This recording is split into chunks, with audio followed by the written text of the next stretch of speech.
and welcome to I Am the Lore Keeper. I'm Brandon DeGroat, and today I am the Lore Keeper. I have two of my friends here to tell this story to. Introduce yourselves. Hello, I am Anton, longtime friend of Brandon's, and looking to learn some new lore today.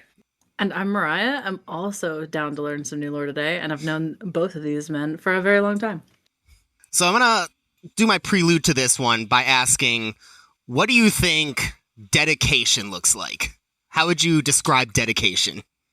Commitment and consistency? Okay. I need to Google a picture of Eddie Shore, because it's probably something like that. He was a dedicated man. He was dedicated to farming. He was actually And pretty fighting. dedicated to farming. So I'm just going to put your answer down as not applicable then. Yeah. Amorphously violent, I guess. This is the way. All right, so today I'm going to tell you a story about passion and dedication. And this story is going to start on October 26, 1903 in Glasgow, Scotland, where John Duncan Semple was born as the middle of three boys to Frank and Mary Semple. They were a pretty poor family. They were living in just a two-room apartment with beds stuffed away in two different alcoves. It was just a living room and a kitchen. Presumably they had like a communal bathroom like in the apartment building. And so in one bed, the two parents slept, and the other bed, Jock and his two brothers slept. When John was old enough to take a job, he started taking orders for the butcher shop down the street before school, and he would deliver them after school. Frank wanted John to stay in school, but he wanted to work and earn a bunch of money, and so he joined his father at a sewing machine factory throughout World War I, and he eventually saved up enough money to buy his own bed. Living large. Living the dream. Living the dream, having your own bed. And so the sewing machine plant had an annual sports meet for its employees, and John wanted to participate in the 100-yard dash. He had a really lucky break in this moment because the apartment below his family's was home to a professional soccer trainer named Bill Rutledge, and Bill offered to train John alongside his own niece. So when the time came for the meet, John won, and he was recruited by a local running club, the Clydesdale Harriers. The Harriers had a big impact on John throughout his life. He adopted their ethos that the love of running and exercise was far more important than the pursuit of victory, and success belongs as much to the group as the individual. Years later, John would say, "Run for the love of running, period. Amateur comes from the Latin word amator, which means lover. Run because you love to run. There should be something left in the world where being in the race is prize enough in itself." So they've had a big impact on him. That's sweet. It's very nice. I really respect that. And so the Harriers were split into three groups, fast, medium, and slow. And John was in the fast group from the moment he joined the team. They often found him playing the role of the front man for the group as he ran ahead of everyone, and he would lay out shreds of paper that would basically just mark the trail for the day. When he got comfortable doing this, there was a prank that he liked to play on the team where he would lead the paper trail to the very deep part of a stream. Then he'd find a shallow crossing, run across, and start laying the paper on the other side of the deep part again, and then he'd hide in the bushes and wait. And then the whole team would come running through and just dive into the very deep part of the creek and just be swimming in it. And John would be on the other side of the river just laughing at him. Sorry, what era? What decade is this? This would be the 1910s. So far, but we have already an overlap in what you call pranks seemingly being direct life endangerment 2 episodes in a row. Well, it was just a deep creek. I don't think they're going to die in it when they're surrounded by friends. Someone could have pulled them out easy enough. Injury prone. They got used to John's trick, and then they started doing it to him when he wasn't the front man. But he was a good sport about it. He took it well. So John gets fired from the sewing machine factory, probably because he was running a soccer betting pool, but it also might have been related to him constantly testing his speed around the factory.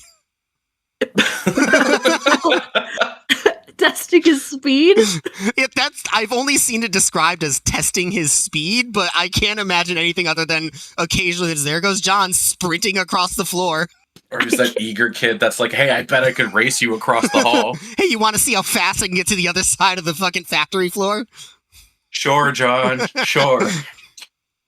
You know what's not conducive to go together? Sewing and running. Maybe you're just not good enough at it. Clearly. I'm above my skill level. So after this, he finds an apprenticeship as a joiner, which is a type of carpenter, but he had a hard time finding work. And what little work he did get was just dried up when there was a strike at the local shipyard. And so he was just 16 and he didn't have any career prospects. The one trade that he was learning was just kaput. And so a little bit after the shipyard goes under, John's father asked him at dinner, if I lend you money for a trip to America, would you go? And John said he would, and so his father told him, make the most of your fresh start. And in 1921, John moves to Philly. He's living with his brother at the time, paying whatever he could for rent, and it was a bad time to do this move because this was right when the country was slipping into the Great Depression. To save money, John became a vegetarian, and he was going down to the market and buying discarded nuts and fruit to get by. Just giving whatever, yeah. It was described as broken nuts and old fruit. I couldn't tell you how old, but it's not a good sign. That's deeply distressing. Yeah, so he's scraping by however he can and getting whatever carpentry jobs he can in Philly. And so time passes, he's scraping by like this, and in 1929 he signs up for the Philadelphia Marathon. He finishes 11th in the marathon, almost finished in the top 10, but he wasn't used to doing it at this point, and fatigue broke him down in the final stretch. Over the course of the run... maybe too. Malnutrition maybe too. Maybe I was too, just yeah. going to say, like, 11th doesn't sound impressive until you, again, go back to the Eating old broken fruit. nuts Yeah. and discarded fruit. A protein bar it is not. No. So over the course of that marathon, he lost 15 pounds. Oh. What did he have to dangerous. lose? Oh my How God. did he have 15 spare pounds? A lot of water weight. People lose a lot of water weight in athletics like this. I've heard of hockey games where the goalie loses like 10 pounds over the course of an hour, and a marathon is longer than that. That's wild. Okay, fair enough. So after the race, he loses 15 pounds, and he just lays down in the grass of the stadium for a half hour to get himself going again. But Real. Reasonable. you don't finish 11th in one of your first marathons without getting people's attention. So people are starting to take notice of Jock Semple as a good marathon runner. So he does the Boston Marathon later that year, finishes 27th, and in 1930 he decides he's going to run the Boston Marathon again, and he hitchhikes from Philly to Boston over the course of 26 hours to run the marathon. The last ride that he got for the stretch into Boston, he was riding in a truck that had no windows and just like a curtain over it, and he was just freezing the entire way. He did end up calling this race the greatest thrill of his life, though, because his mother came to visit him and his brother, and she was in the final 200 yards of the race, and as he was getting close to the finishing line, he locked eyes with her and finished in 7th place with tears running down his face because he was so happy to have his mother there to watch him run a marathon and finish top 10. That's very cool. Jock Semple finishes 7th with a time of 2 hours, 44 minutes. And the Philadelphia papers proudly reported West Philadelphia Irishman hitchhikes to Boston and finishes 7th. Okay. Accurate, I suppose. No, he was born in Scotland. Just a little Not off. accurate, I suppose. Also, John or Jacques? John. Okay. He changes his name and I accidentally spoiled some shit. It's not important. Okay. I've promptly forgotten. Yeah, that's why I just figured I'd move on. So he shows up to work 2 days after this Philly marathon, and his feet are fucking killing him. Fair, he just ran 26 miles. And so he decides that he's going to switch out his shoes before the end of his shift, and he puts on shoes with rubber soles. And so before he finishes doing what he's doing, his boss calls him over and asks him, "Hey, what do you got in your feet? Those aren't the shoes you wore to the job this morning. Get your tools, kid. I don't need anybody on my crew who takes a break before the bell." And he got fired for changing his shoes. A little bit of a misunderstanding, but, you know. That's okay. Yeah. Some slacker shoes. So Slacker shoes. John Heaven maintains forbid. that he was primarily fired due to his boss's disdain for marathon runners. Sure, Jan. Did he even know what a marathon was back then? So, weird thing He's about run the two. time, marathon runners were kind of looked down on as like second-class citizens. People were... Okay. It's bizarre. I think it's probably related to like the old-time idea that like performing in athletics for a living is like selling your body in a way. I know that it took a long time for people to get used to professional sports as a thing due to like that belief. Like in the Eddie Shore episode, he had a teammate, George Owen, who was like a Harvard educated guy. And there were articles when he debuted for Boston, like, oh, look at that. It's a gentleman's game too. You can be an educated fella and still appreciate sports. So there was weird hang-ups by people at this time about being athletic for some reason. Okay, so it's like it's for the simple folk is what like the perception was. Kind of, sort of, yeah. Okay. So while marathon runners were training around this time, people who were driving by would just harass them. And sometimes they would like swerve close to them to scare them and like make them dive off the road. Well, that's rude. That still happens today. Still do that, yeah. Yeah. Some runners refused to dress in athletic gear. They were just wearing long pants. That way, if they cross paths with anyone, they could just pretend they were just out for a walk instead of like running. A walk is respectable. A run? Yeah. Covered in sweat and grime for running act natural. So because of them going through this insane, unnecessary shit, there was a lot of camaraderie in the ranks of marathon runners. There was kind of a sense of, look, you're going through it the same as I am, you're all right. John recalled one instance where a guy drove by and just shouted at him, hey, you're gonna drop dead! As one does. As one does. So in 1931, John moves to Boston, and he makes a running club out of athletes who are at the local YMCA. And so they're driving up and down the coast, entering team running competitions, and John occasionally makes a speaking appearance at a local athletics club along the way to raise gas money for them. Typically, they did pretty well. They won a championship on one occasion in York, Pennsylvania, where the mayor granted them their merchandise prizes. And kind of along the same thing I was saying before, there was not really cash prizes, because then it's like you're doing it professionally for money. So people would often get merchandise prizes as kind of a weird cultural out on that.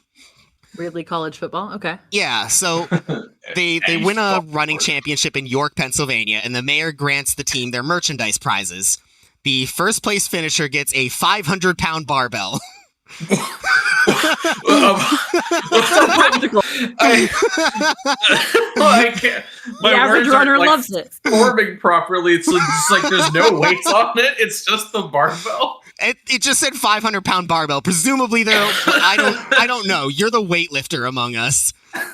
Normally, you put plates on it. Maybe it's one of those circus barbells with the giant like spheres on it. Maybe they're just like fused onto it. They didn't have plates or something in the 1920s, 30s.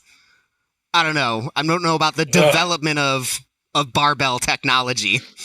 I promise it was just as impractical back then as it is now. Especially because these aren't like weightlifters. They're athletic, but they're runners. Runners. Yeah. All runners do love to lift 500 pounds. What?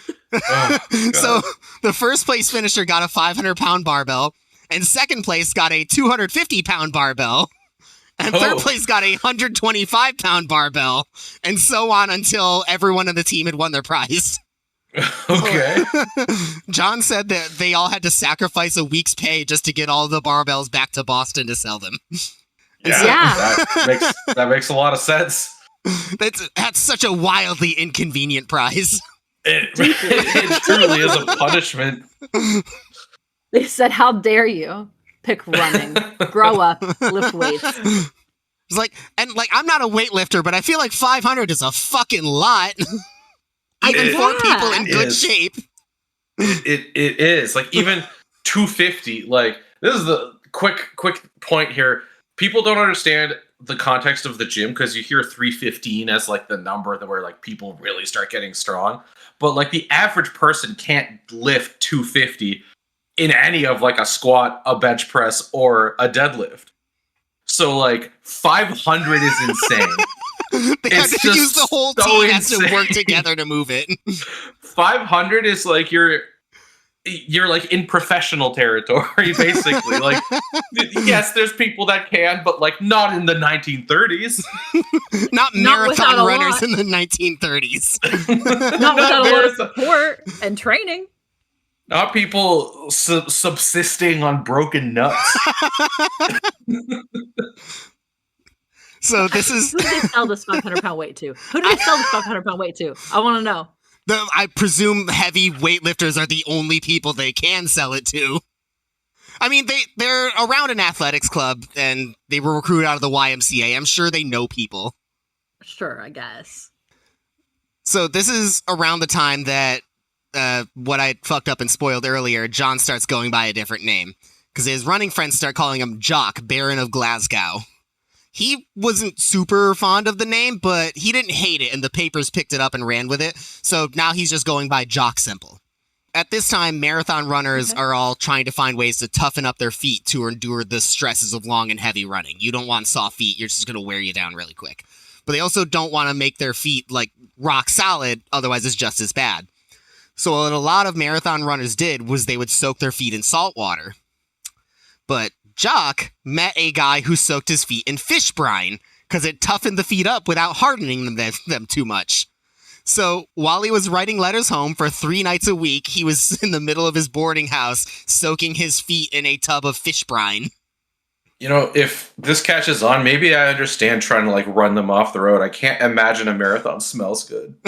No. Especially not if you got fish feet. Well, that's what I'm saying.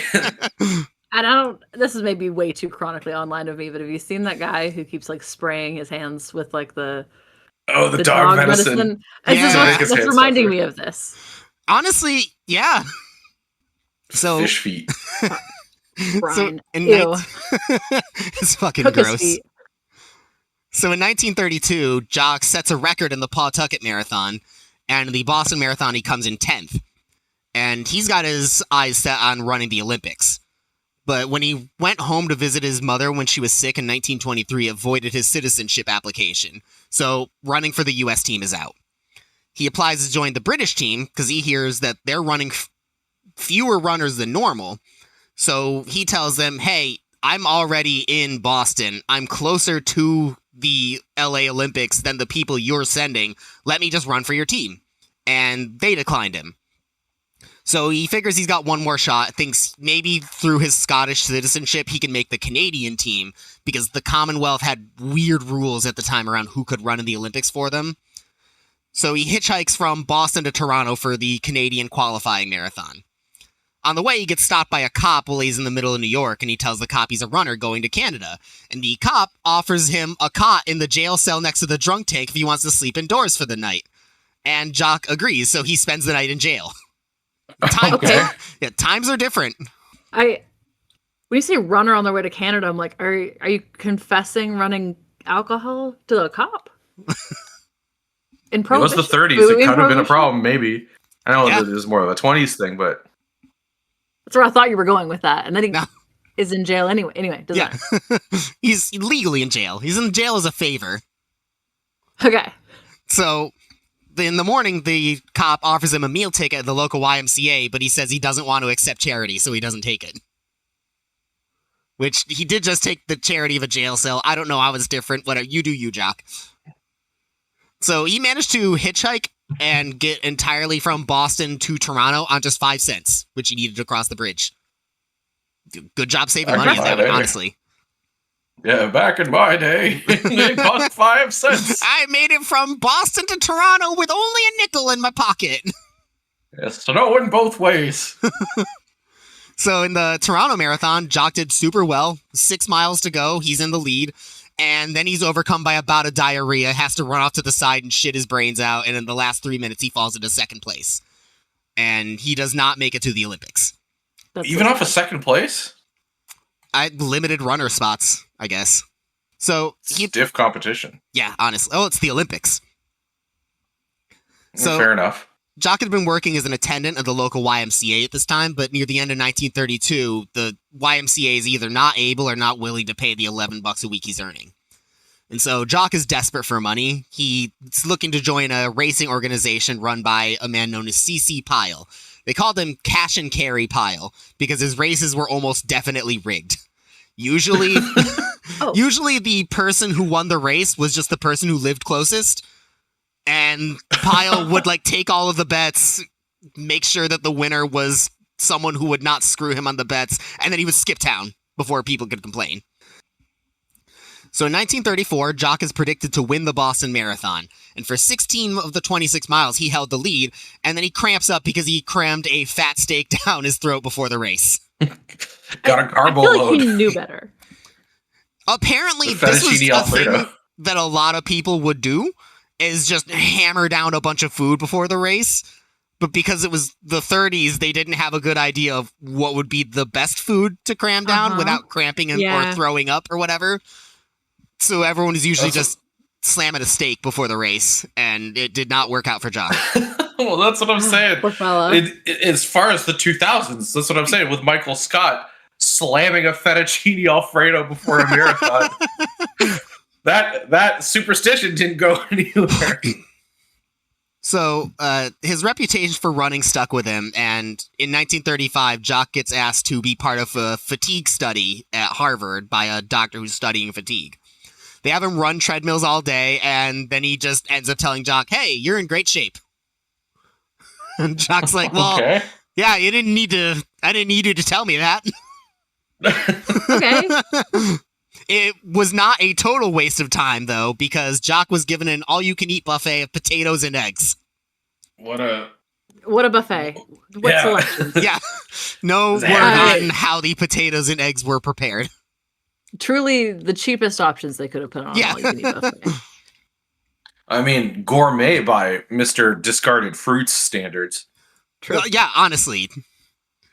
So shortly after this is when he puts on the Lawrence to the Sea marathon for U.S. Shoe Machinery. He helped organize the race, and then he ran in it, but there was a lot of cheaters. There was one guy that Jock passed early on, and then in the last 2 miles, he sees the guy in front of him. Apparently, as soon as the leader of the race passed the 20-mile mark, the official at the post just kind of wandered off and figured he was done. So anyone that wanted to slip on the race and cheat after that just could. So as Neat. soon as they cross the finish line, Jock just starts yelling that guy's a cheater and goes over to the ref and starts giving him hell. But the ref doesn't just take him at his word.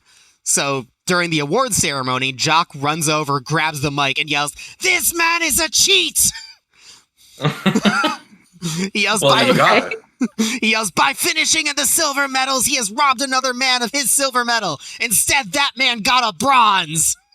And nobody's really paying attention or giving a shit. So Jock shouts, Yeah. "I hope it happens to you someday." And then trades his silver medal for someone else's bronze and goes home. My blessing baby is so principled. I love that for him. How do you even Nobody cheat else in a cares marathon? much. Get in a car. Or if there's like laps or like cut throughs or something. Yeah, take a shortcut. Any number of ways. Right. If it's like a trail, yeah. So a couple of years later, Jock is running a race in Dallas in the middle of summer. And as someone who lived in Texas in the summer, it gets mighty hot there. They ran the marathon at 8 p.m., so that it was getting dark and things started cooling down. Still super hot. This was 18 laps on a 1.5 mile track. And so there was a fountain in the middle, and every lap Jock would stop and run into the fountain and splash around a little bit to cool down. That sounds so cute. Honestly. In 1939, Jock disbands the U.S. Shoe Machinery Running Club. He says, "Some of the bigwigs aren't pleased that we didn't win, and I will not be part of an outfit that does not respect a man's giving a race his all." And then Jock joins the Boston Athletic Association, the BAA, which became basically like his family.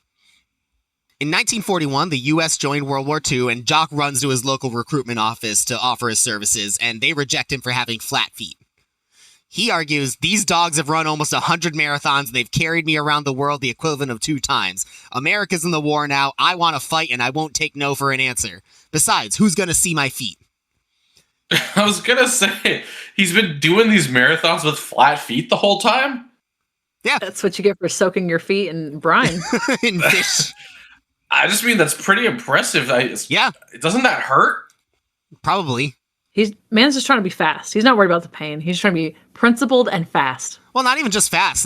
It's a marathon. It's a endurance thing. Yeah, true. You be true. fast, you'll burn out. There's a little bit fast. He doesn't want to be first. Yeah. In the marathon. So this is another case where he gets recognized as a marathon runner, and a sergeant who's in the office lets him in. And until 1945, Jock trains Navy recruits for the U.S. military. This is Okay. around the end of the war. He encounters one single name who popped up in the previous episode, Bruins trainer Win Green.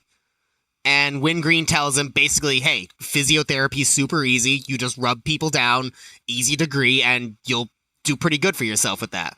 And so Jock uses the GI Bill to get training in physiotherapy at Boston University. And he ends up getting a personal recommendation from the owner of the Boston Celtics, Walter Brown. So Jock gets his degree, and Brown sets him up with an office in the Boston Garden, and he starts taking the Boston Celtics on their morning run every day. And so Jock is starting to get even more well-known in Boston athletics. He is assigned to be the trainer on hand for visiting teams for Bruins and Celtics games, and he's running physiotherapy clients in his office 10 hours a day, 7 days a week. That's a crazy shift. I was trying to say, and don't forget the most important part of physiotherapy, brining your feet. Yeah. Never forget. Mans is so afraid of poverty. He's working so hard. Why do you think he's running all the time? He's running away from being broke. Good for him. So I know y'all aren't like super big into sports, but anyone who like follows sports will recognize a couple of names in his list of clientele. He met with a lot of legendary people. Bill Russell, Bob Cousy, Jack Dempsey, Rocky Marciano, Wilt Chamberlain, and Bobby Orr were all regular clients of his. Good for him. Yeah. Bobby Orr visited Jock before every single Bruins home game, and he gifted him a plaque that says, "To Jock, a guy who has so many friends because he rubs everyone the right way." Very cute. Yeah, I love that. I love that plaque. That's so precious.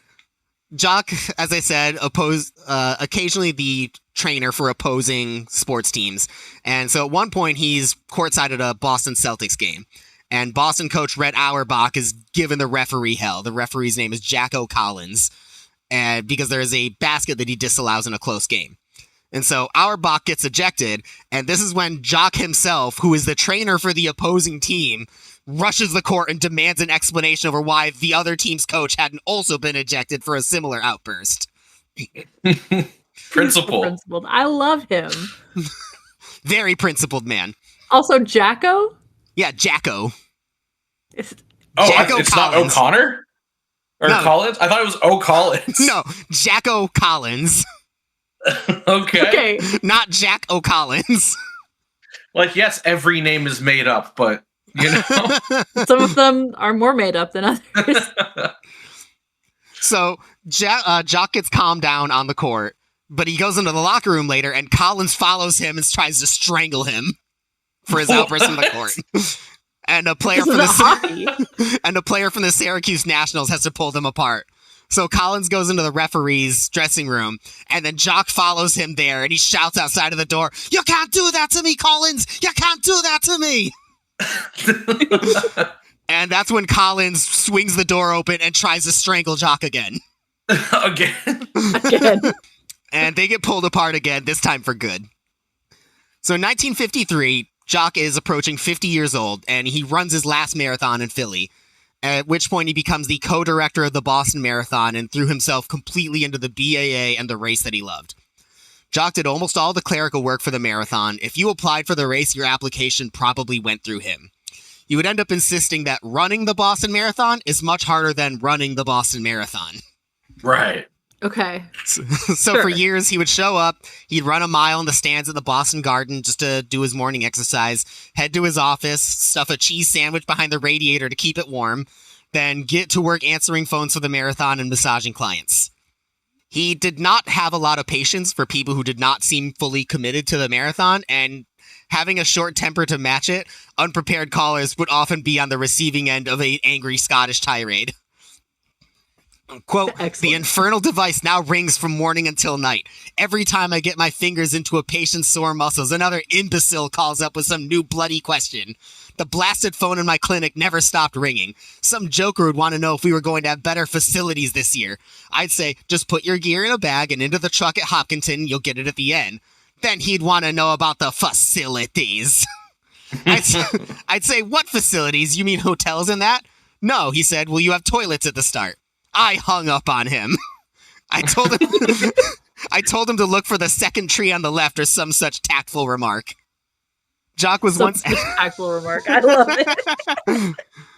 Jock was once asked if there was anything he hated more than the phone, and he yelled, "Cheats and skullduggery!" He's really sticking to the principle.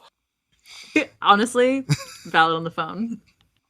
Over the years, he became something of an enforcer for the Boston Marathon. As he described it, "To me, it's sacred. I know what it is to train for it and suffer. I can't stand for them weirdies to make a joke out of it." Well, Sorry. I feel like marathons kind of inherently attract weirdies. One Also, runner... who's making a joke of it? Like, I don't... You're going to get some examples. Oh, I can't wait. Oh my god. I was just wondering. So one runner recalled, "I once saw Jock throw a guy at the starting line who wasn't supposed to be there. The guy was in his 30s and wore a very high number, and Jock was about 70. He just picked the guy up and threw him back. Pretty amazing, but I'm pretty happy Jock did that." The marathon was very special to him. He wouldn't stand for people that sought to make a mockery of it or insult its spirit. He was often on hand giving water to the racers, and there was once when a man in an Uncle Sam outfit rushed by. And so Jock starts running after the guy, still holding the tray of water, and matches steps with him, former marathon runner himself. And so while they're running, Jock is just grabbing individual cups of water and splashing the guy in the face as they run. I feel like that's a tactic to, like, cool them down nowadays. That's like an actual thing people do now. There was one guy who jumped the barricades near the end of the marathon. He was looking to cross the line in step with the winner. And Jock responded by himself jumping the barricade and chasing the man who was no longer running for fun, but for fear of an angry Scottish race director on his heels. So they run clear over the finish line. The guy runs into the Lenox Hotel. Jock Semple follows. He runs into the basement of the Lenox Hotel. Jock follows, and then he has nowhere left to run. And Jock beats the shit out of him. The next day, Jock missed his morning run with the Boston Celtics because he kicked the man in the butt so hard he pulled a tendon in his foot. Oh, man. Once Jock recalled, "I was in the press bus when I saw a moron wearing a snorkel and fins pop out of the crowd making snorkel noises. Steam shot out of my ears. I chased him. It didn't take me long to catch the clown, and I took a dive for his feet but missed. A policeman followed me onto the bus and said the fellow intended to charge me with assault." The chief of police ended up intervening on Jock's behalf, telling the guy, "If I was Jock, I would have done the same thing. Now get out of my sight before I feed you to him." It's kind of giving me Groundskeeper Willie energy. Kinda, yeah. He was always dedicated to the Boston Marathon as he originally knew it. It was an amateur race for those who just loved the race itself. One of the types of calls he hated the most were advertisers looking to put their brand on the marathon. He once said to one of them over the phone, "I don't want you advertising the Boston Marathon. That's not our tradition. This is an amateur race and we don't accept sponsors. But if I do catch you on the course, pal, I have one word of advice for you and your heirs. Keep clear of me." Threat. And so while Jock Semple himself never won a major marathon, he did consider the dream achieved in 1957 when a runner from the BAA ended up winning the marathon. Just like when he first got into running, he believed that success was shared by the team, and he believed that that victory was as good as his own. And so this is our first main character, Jock Semple, and where he came from and what he believed in. Now I'm going to switch over to our second main character, Kathrine Switzer. Ooh, two main characters. Two main characters for this episode.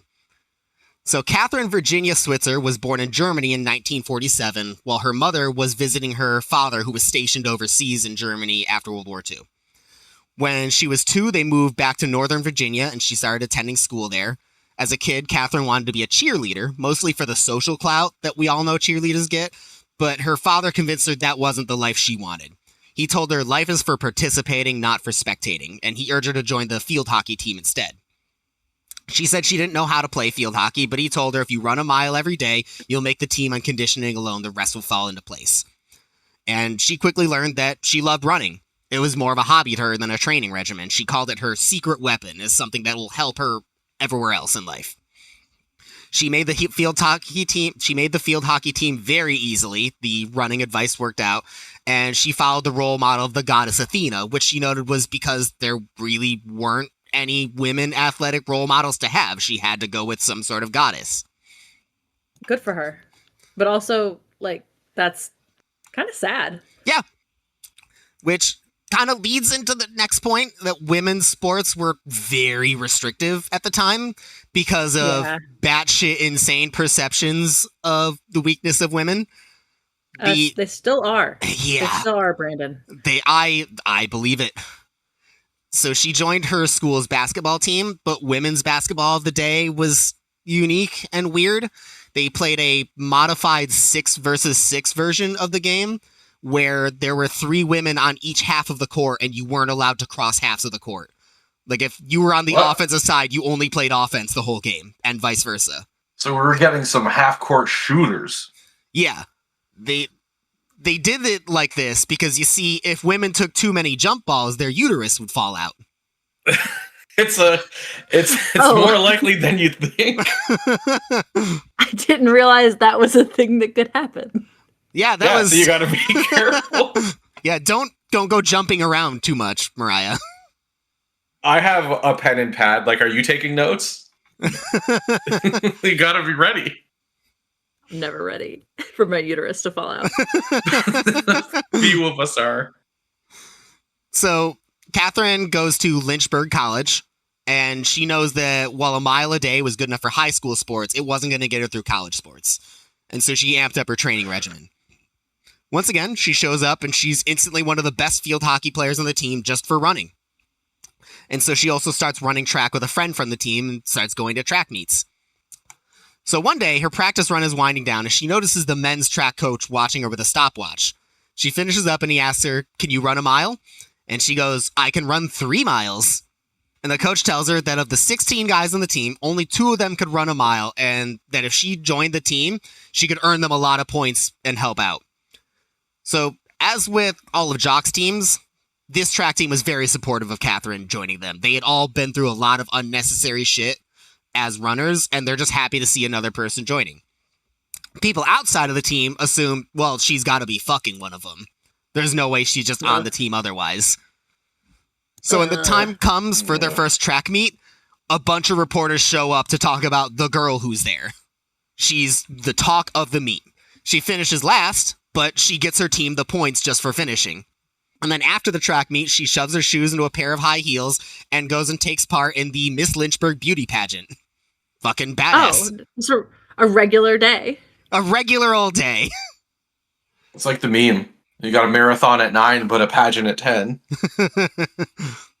So she played the accordion as her talent at the beauty pageant, lost, and then never played the accordion again. Real. The humble accordion never gets its due. After the track meet, Kathrine starts getting fan mail with a variety of tones. If it looks like it's negative, she just tosses it. Good on you, girl. Fuck them. Who gives a shit? And she keeps the positive ones to motivate her. After the season is over, she gets a participation award from the men's track coach, which she considers one of the nicest gifts she's ever gotten. Which might feel a little patronizing in modern context, but the fact that they were including her on the team at all was a big step for the day.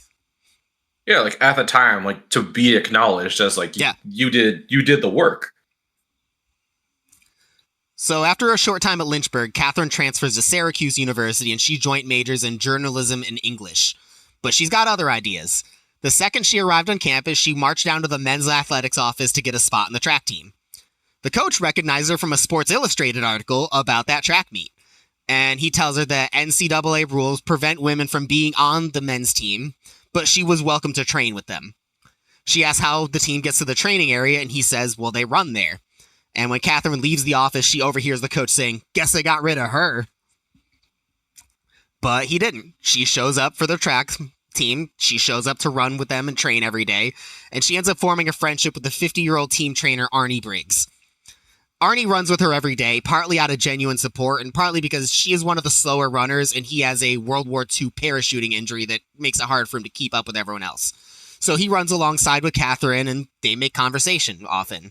When winter comes around, most of the team transition to running indoors at the track house or at the field house, which has a dirt track that's kicking up dust every time everyone runs. So they didn't like it in there. They just stayed outside and ran outside in the winter in the snow. Meanwhile, Arnie's... no dust. Yeah, no dust. And so Arnie's a regular chatterbox. He likes to talk about how he's a mailman. He likes to talk about his wife. And most of all, he likes to talk about all the time that he has spent running marathons in the past. And this keeps going on, and at one point deep in the winter, Kathrine's tired of hearing about it. She says, let's stop talking about it and run the damn thing.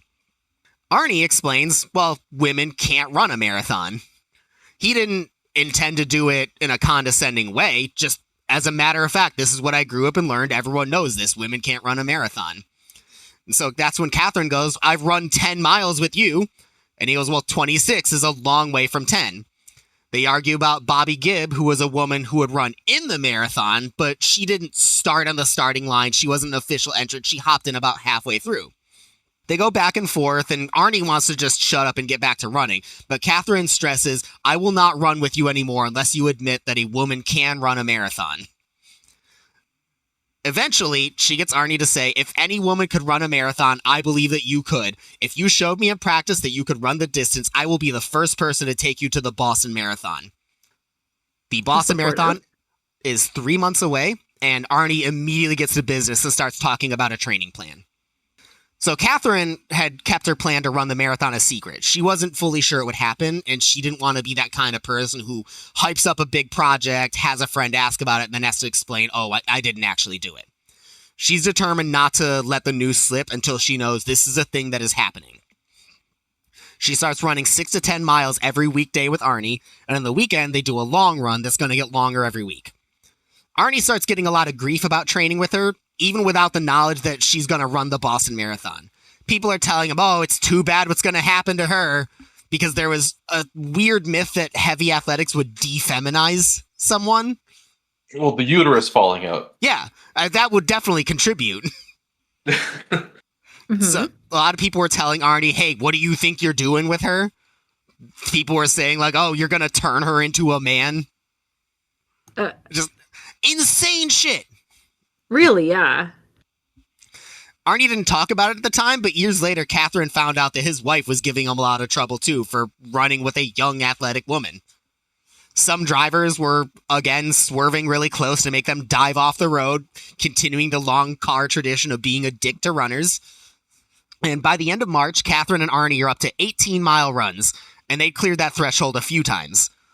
Given the climate of the runs, running in February, March, they hadn't really had to worry much about hydration, but as the sun rose in their last 18-mile run, they started to feel themselves getting thirsty. And they're running by a stream at the bottom of a muddy field, and Kathrine jumps a fence to go test it out. Arnie's like, we can't drink from that. It's the bottom of a muddy field. There's horses up there. We don't know if this water is safe. But Kathrine remembers something that her father told her. Watercress doesn't grow in dirty streams. There's watercress here, so the flowing water must be clean. Arnie's not sure about it, but they drink up. They don't get sick from it. And years later, Kathrine's father hears the story and says, oh, I never told you that. Okay.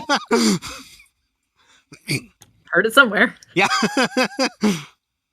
So the next run, they jump up to 26 miles, marathon length. They're running through a lot of nice neighborhoods, looking at nice houses to distract themselves from their tired legs. A local dog gets picked up as the running companion for a half dozen miles. And by the time they get back to Arnie's car, neither one of them could fucking believe they just did it.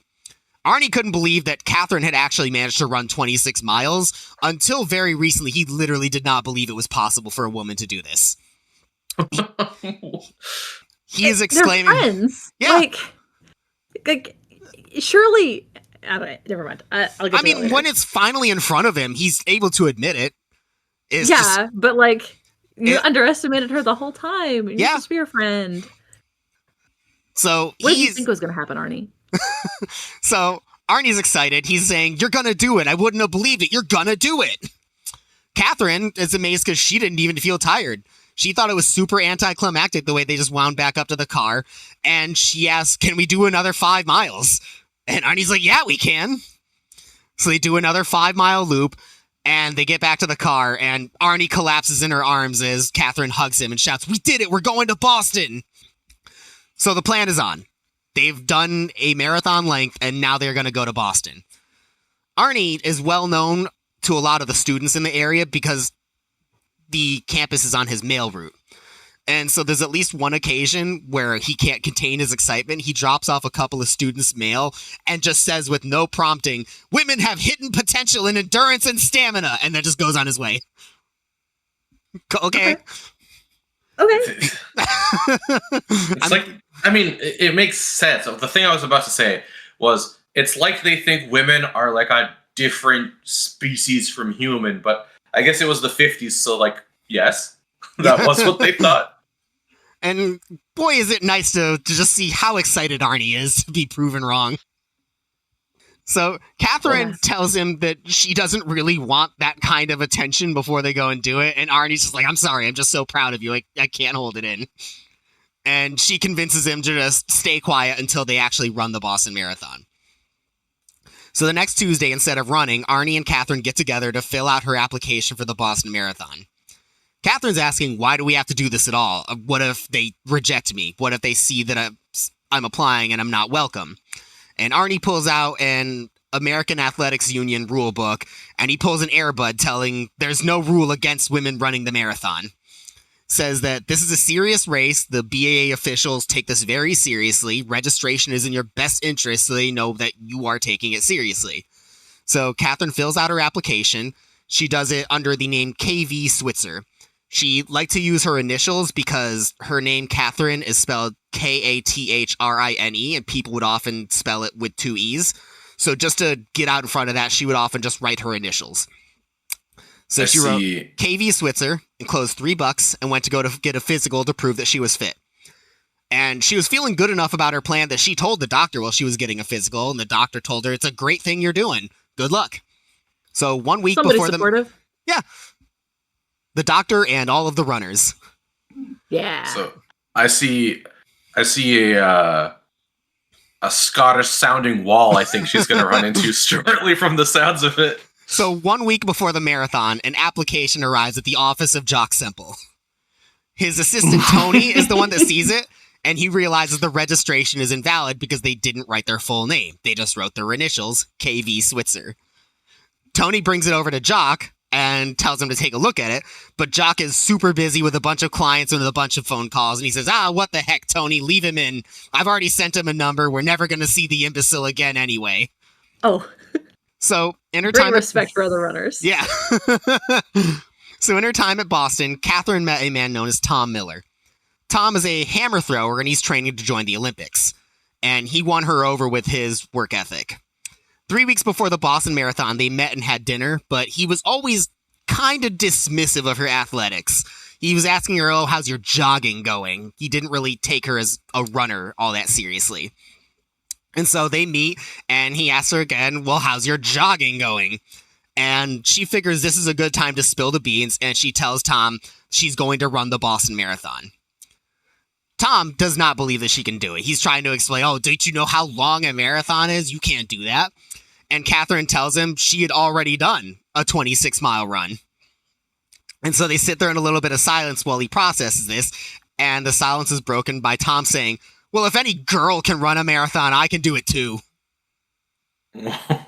Okay. And so Kathrine starts explaining, "You're 235 pounds. You're carrying a lot of weight. You just don't have the build of a runner." And he tells her, "I could walk out the door right now and run 26 miles. The fuck? This is the same kind of person who gave the first place person 500-pound barbell. Yeah. So he tells her, "I got 3 weeks to train and I'm going with you." So the next day, Kathrine and Arnie do their run, and when Kathrine finishes, she sees Tom finishing a run. And he tells her, "I just ran 9 miles. That proves that I can do the Boston Marathon."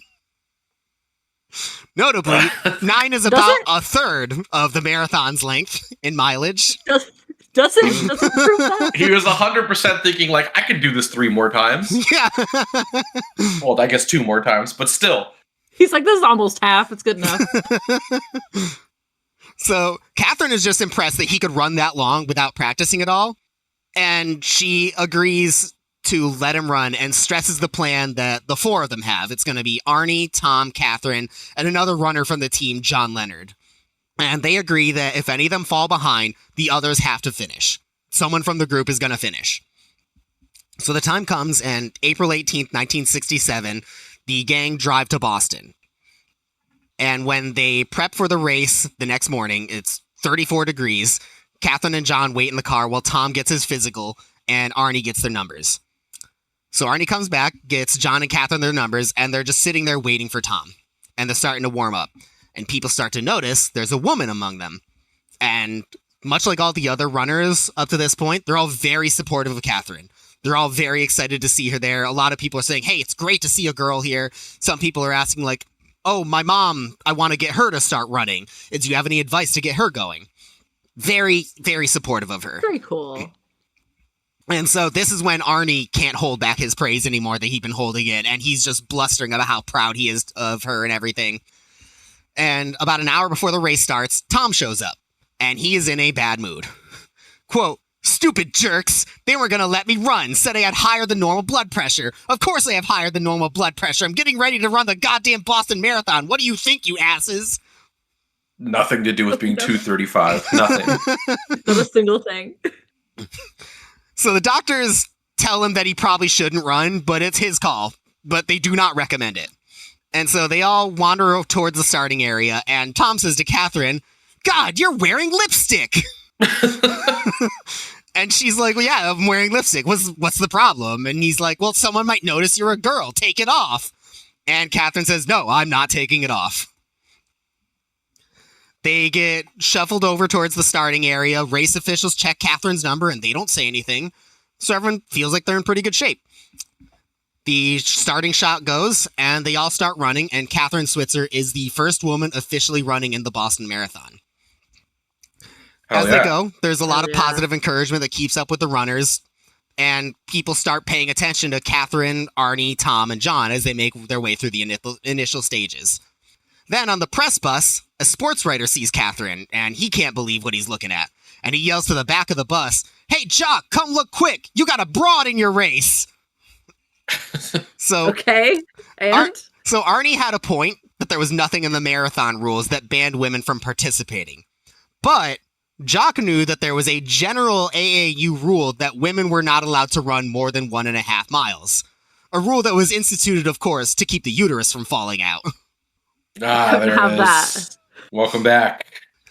Jock immediately yells about this flagrant violation of the rules and demands that the press bus driver stop immediately. The bus stops and Jock just starts running towards the group of four. Kathrine got her number officially through an official application. And people who knew Jock said that because of the way that he loved the Boston Marathon, your official race number was like a holy relic to him. The author of his biography said that if Jock had just gotten the number back, he probably would have been happy. He didn't chase down Bobby Gibb when she jumped into the marathon because she didn't have a number. So Kathrine was considered to have kind of been doing some sleazy shit, and Jock figured that this was his fuck up that he needed to fix. So Kathrine is running along and sees a man in an overcoat and a felt hat standing in the middle of the road, shaking his finger at her.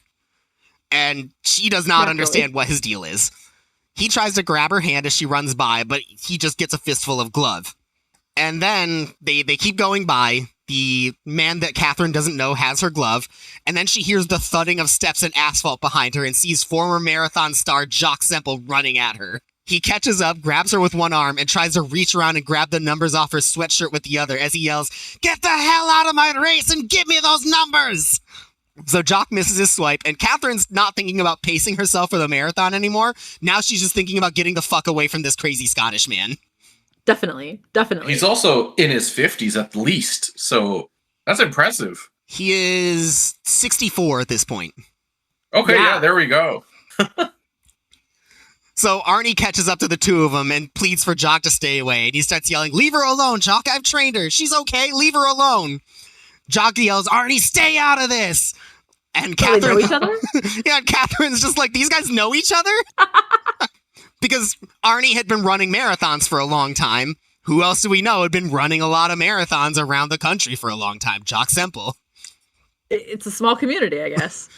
So Jock and Arnie are yelling at each other while Jock is trying to grab Kathrine's numbers. And then out of nowhere, Tom appears in a flash, shoulder checks Jock, who goes flying off the road into the sidewalk. And then Arnie yells, "Run like hell!" And they all just take off. So now the press car is following them now. This is the story of the race. It's driving alongside them while the reporters are shouting questions at Kathrine. They're like, "Hey, what are you trying to prove?" And she goes, "I'm not trying to prove anything. I'm just here to run." And they don't believe her, so they keep asking the same questions, so she just ignores them. Then another bus drives by, and they see Jock Semple shaking his fist out of the window as he screams, "You're all in big trouble!" Sorry, that's so funny. Other runners who are supportive of Kathrine just yell back, and they flip him off. Arnie yells again, "Leave us alone, Jock!" And eventually, the press car just moves on because Kathrine's not entertaining their questions. And the four of them are mostly just left by themselves to think on what happened. Kathrine thinks that Jock is going to drive ahead and get the police ready to arrest her. So she tells the team, "Look, if there are cops up there, I'm going to resist arrest." Before the race, honestly, love it.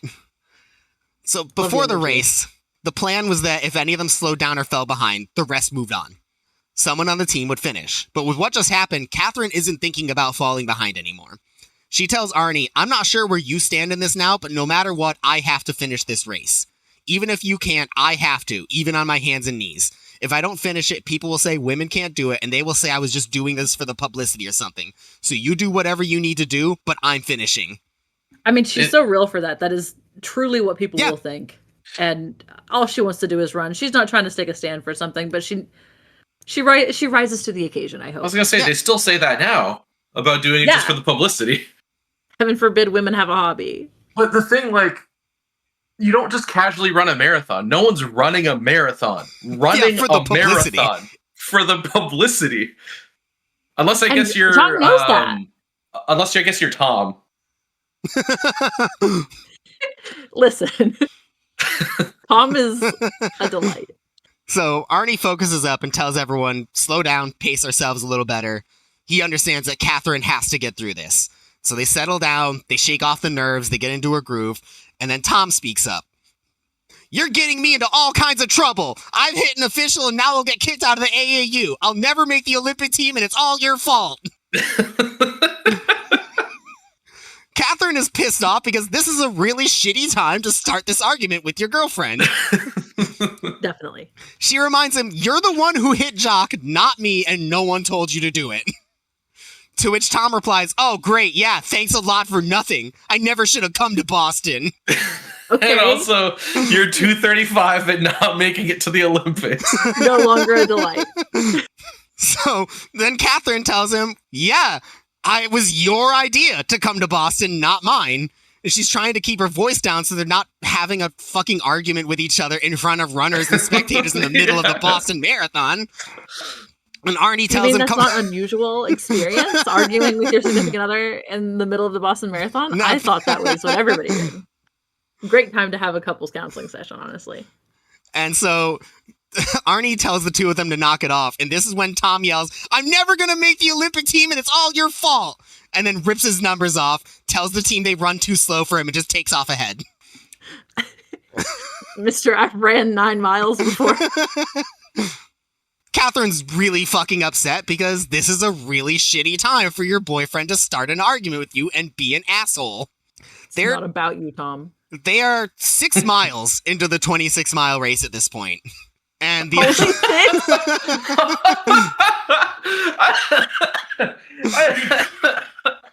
no wonder Tom's still in it. I was taking a sip and I started laughing. I thought they were well past like the halfway mark. No, barely a quarter. So much has Not happened. even a quarter. Not even. Not even. So the 6 miles in the race and the adrenaline's starting to wear off. They focus up, and over the next few miles, the fatigue fades in the back a similar way when you're hungry for a while and you don't eat for a bit. And by the time they reach Wellesley Hills, they got solid momentum, about 12 miles into the marathon. And that's where Arnie said the race really started. It's a very hilly area, very up and down, so you'll see something ahead of you very far, and then you'll miss it for a while, and you have these things keep appearing and disappearing over the horizon because it's just a very hilly area. And so they rise up to a hill at one point, and Kathrine thinks she sees a familiar orange Syracuse sweatshirt up ahead. And they are going up and down the hills, and they lose it again, and a few minutes later, they catch up to Tom, who is no longer running. Naturally. We're about 9 miles in, aren't we? Yeah, we're 12 miles in. 12 miles in. Sorry, my bad. Less than half of the marathon. Yeah. Past his max. So they greet him. They're like, hey, what's up, Tom? And he starts running again, pretending that he was never walking at all. Okay. And then he goes, whew, I'm tired. I just need to walk a little. So just a little. So Kathrine not tells quite him halfway. Yeah.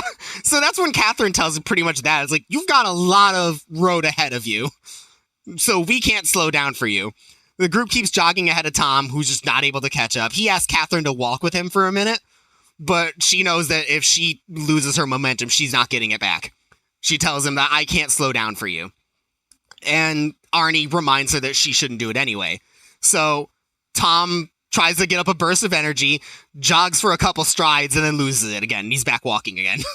So Kathrine starts jogging backwards and tells him that there's a sweep truck that comes along and picks up the tired runners.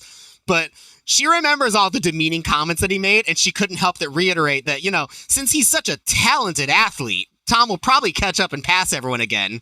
But if he can't, the truck would come for him. I love the sarcasm. I can feel it dripping. So they all leave Tom in the dust, and just before they lose sight of him, they hear him shout, "I never leave you!" You literally did, Tom. Tom has a very strange main character energy that is very misplaced. He is not the main definitely. character, but he sure thinks he is. Absolutely. He's committed and convinced. So one of the most famous parts of the race is known as Heartbreak Hill. It's mostly called that because there was a early Boston Marathon where a runner lost a lead in that final stretch and it broke his heart. But it also fits just for its place in the race. It's at the 20-mile mark, and while the hill itself isn't very steep, when there's any incline at all, 20 miles into running, it's gonna kill you. Right. I've heard of this before, yeah. So a while after they leave Tom behind, Kathrine asks Arnie, hey, when are we gonna get to Heartbreak Hill? And that's when he tells her, you must be the only runner in the race to not realize you've made it over Heartbreak Hill. Or she's a farming moment right there. We're about to hit the worst part. Get ready. And then she's, hey, so when's the worst part? She's built different. I love her. So by the time they approach the finish line, the leader had been done for well over an hour. The crowds had dispersed. There's just a few folks here and there milling about, race officials, and a couple of reporters that they can tell are waiting to talk to Kathrine. Arnie insists that they all finish together, but in the final stride, John and Kathrine slow down and they push Arnie ahead of them as their trainer so he can finish first. And they get out in a time of 4 hours and 20 minutes. Blaze it. Blaze it. Wait, indeed. Sorry. Did you say John was also running with them the whole time? No, different John. John Leonard, who is part of the BAA. Okay. He was just some random guy. He's not the main character, and he knows that. Yeah. And so the few reporters that are left were obviously waiting for Kathrine. They start asking her questions pretty much of the same nature as the people in the press car. It's just stupid nonsense that they're not really paying attention to her answers for. A BAA official sends her to the women's locker room of the Prudential building by the finish. Doctor inspects her and lances her blood-soaked feet and just kind of leaves her there until she wanders off. She thinks that he just sent her there to get her away from the press. So Kathrine, Arnie, and John are waiting with a friend of Arnie's who offered to give them a ride back to the car, and they're trying to figure out where the hell is Tom. He's not at the finish area. They don't know where the sweep truck drops people off. They're about to leave when they see an orange sweatshirt coming over the horizon down the road, as Tom is hunched over and dragging his feet more like a zombie than a runner. Oh no, he did it though. So the team gathered up by the finish line and they start shouting encouragements to him. He is still part of the team, as much as he was being a massive dick. And he manages to gather up enough energy to jog the final couple of feet before he hunches over gasping. And everyone surrounds him and starts cheering him on, going, yeah, you did it, you finished the Boston Marathon. And that's when Tom shouts, the goddamn sweep truck never came. Dude wanted to quit, just was not able to. Yeah. Right, but that's the attitude you need, though, right? Like, is he kind of a dick? Absolutely a dick, but he fucking did it. Yeah. He did. And he just wasn't able to relish in it because he's pissed off that he wasn't able to quit. So on the way back, everyone's euphoric. So the group is euphoric on the way back. They all can't believe that they finish. They're tired, but they got plenty to talk about to keep themselves up. In the worst turn of this story in the post-marathon fatigue and euphoria, Kathrine and Tom got engaged. Really should have been the end of that relationship there, honestly. Yeah, I was going to say that was a surprise ending. So they become the talk of a lot of reporters. This is sporting news of the country. And an iconic picture in women's rights to this day is that picture of Jock Semple reaching for Kathrine's numbers with Tom shoving him out of the way. Which, let me actually find a picture for the group chat for sharing. Oh my God. I've seen this picture before. Yeah, he doesn't look like a marathon runner. Yeah, in the group chat. Well, I mean, he's 64 at this point. He's not going to look like a marathon runner anymore. Oh, I have seen this picture too. Oh, is that Tom behind her? Is he 390? Yeah, Tom is 390. Yeah. I just love Tom in his short shorts and just huffing and puffing, being like, the sweets truck never came. He's 235. He looks pretty lean for 235. I wouldn't be surprised. He's been training for he was 235 as of 3 weeks before the marathon. So I'm sure he slimmed down some. And they have matching shoes. Her and Tom. They do. Well, his are a little darker. Yeah, but they're still Adidas. So, ironically, Jock did more for women's athletics by trying to stop her than he ever could have by supporting her, with the way this picture blew up. The AAU banned the four of them for breaking the rules, and Arnie swore never to speak to Jock Semple again, which he would keep his word on. In 1969, despite the men-only line that had been added to the application, 3 women ran the Boston Marathon. Kathrine came back in 1970 and clocked a time of 3 hours, 34 minutes, almost an hour ahead of her first run in 1967. In 1972, women were allowed to compete in the Boston Marathon for the first time, and Kathrine was there. She finished with a time of 3 hours, 29 minutes, good for third in the women's division. And she waited in the cafeteria with the others after the race, eating the traditional post-marathon beef stew that is given out. Very Boston. When she was presented with her award by Jock Semple. As aggressive as ever, he sputtered out, "I've been mad at you for 5 years and you deserve a broken trophy." He would think that, wouldn't he? Little principled man. Kathrine, despite this, wrote a thank you letter to Jock and co-director Will Cloney, saying that in 1967 she never thought she would have written that letter, expressed her thanks to them for organizing the race, how hard women fought to be involved, and insisting that she did nothing wrong in 1967, though she does apologize for becoming their nemesis for all that time. She's an icon. Over the next year, Kathrine sent a lot of letters back and forth with Jock and Cloney, and they ended up growing fond of each other. She dispelled the notion that she was just using the race as a feminist platform. She just legitimately wanted to race, something that resonated with Jock Semple. Kathrine and Tom break up in 1973 after 5 years together. Too long. Yes. Too long. 5 years too long. Their last exchange was really stupid. Basically, it always is. Their first exchange was really stupid. Yeah. I didn't want to make any more of this about Tom than I wanted to because he's a fucking shitty person. I will slim it down to he did none of the work around the house and said a lot of stupid shit. And their last... I was surprised by this information. Oh my God. Their last ever encounter, Kathrine was getting a typewriter back from him that she had left there when they were together. And he asked her, "Oh, well, when are you coming back?" And she's like, "Well, I'm not going to come back. I want a divorce." And he's like, "Well, didn't you know that the Catholic Church doesn't believe in divorce?" And she said, "Well, they believe in annulment. We can do that." And her last words that she heard from him was, "Well, that shows how much you know about the Catholic Church. Thanks a lot. I'm going to hell now, and it's all your fault." Tom's been a shitty little diva the whole time. That's accurate. Oh my God. Hey, Brandon here with an editor's note. I tried not to include too much of Tom in this because, like I said, he's a shitty person and doesn't deserve much of this story dedicated to him. But after recording, it was stressed to me that I should include the fact that Tom never made the Olympics and he didn't even get a proper qualifying time because he fouled out every chance he had because he's a fucking loser. Anyway, back to the show. So Kathrine shows up at the 1973 Boston Marathon and she's put near the front as the reigning second place runner in the women's division.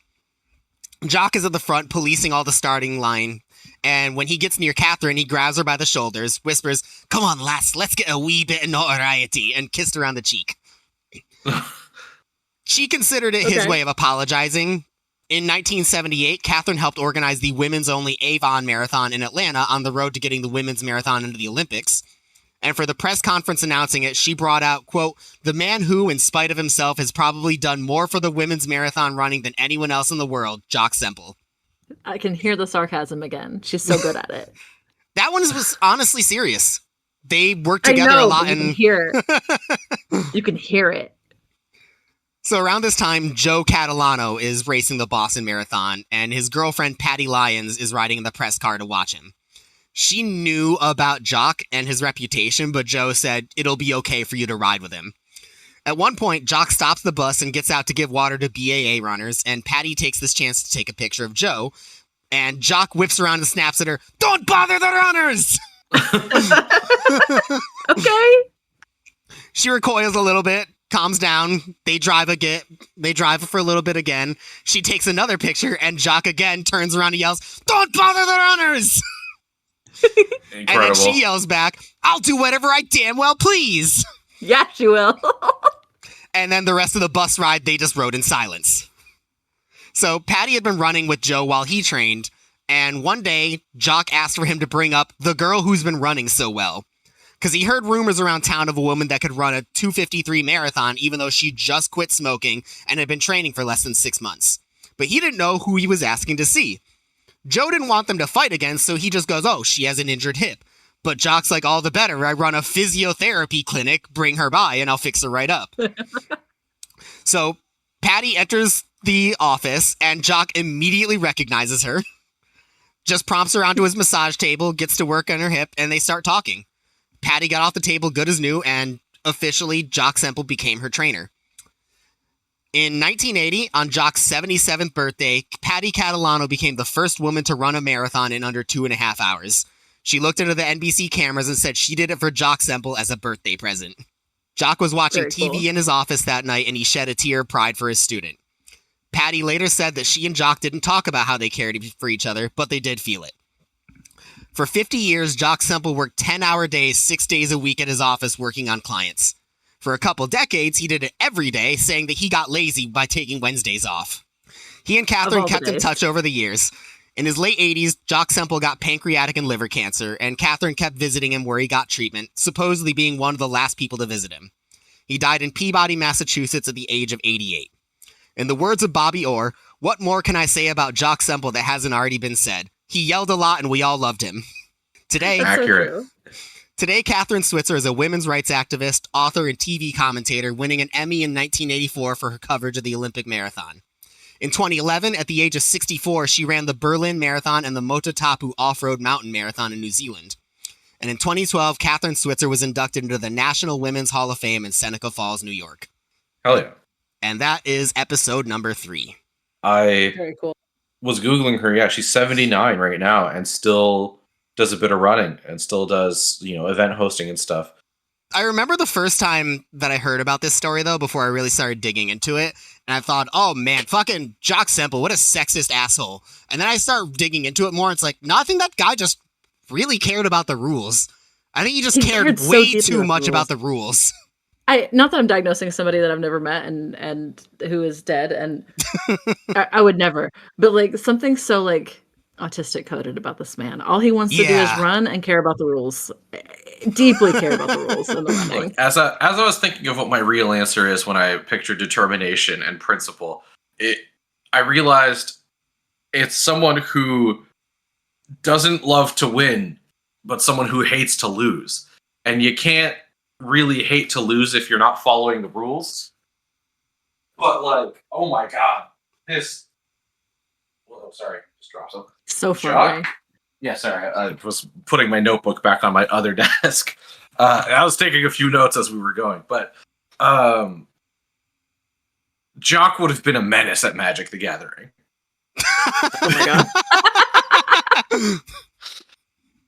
god. Jock would have been an absolute rules menace, just absolutely sweeping people away on technicalities, knowing everything inside and out. But no one. I don't think even though he was being an asshole to Kathrine, like that was him. I think for the first time, at least from what we've heard, officially actually being an asshole. Everything else, it's hard to blame him. The rules is the rules.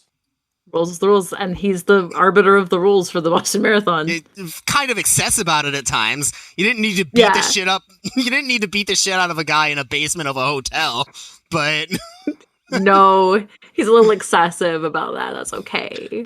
Look, revolutionaries rarely follow society's rules. They follow their own rules, and I feel like Jock Semple definitely set his own.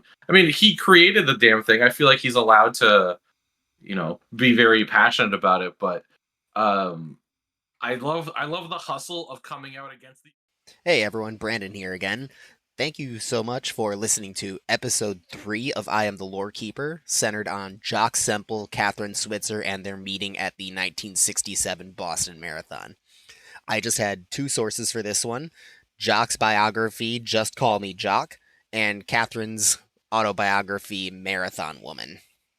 Once again, thank you for listening, and I will catch you in a future episode. Hopefully, please come back. Give me more viewers.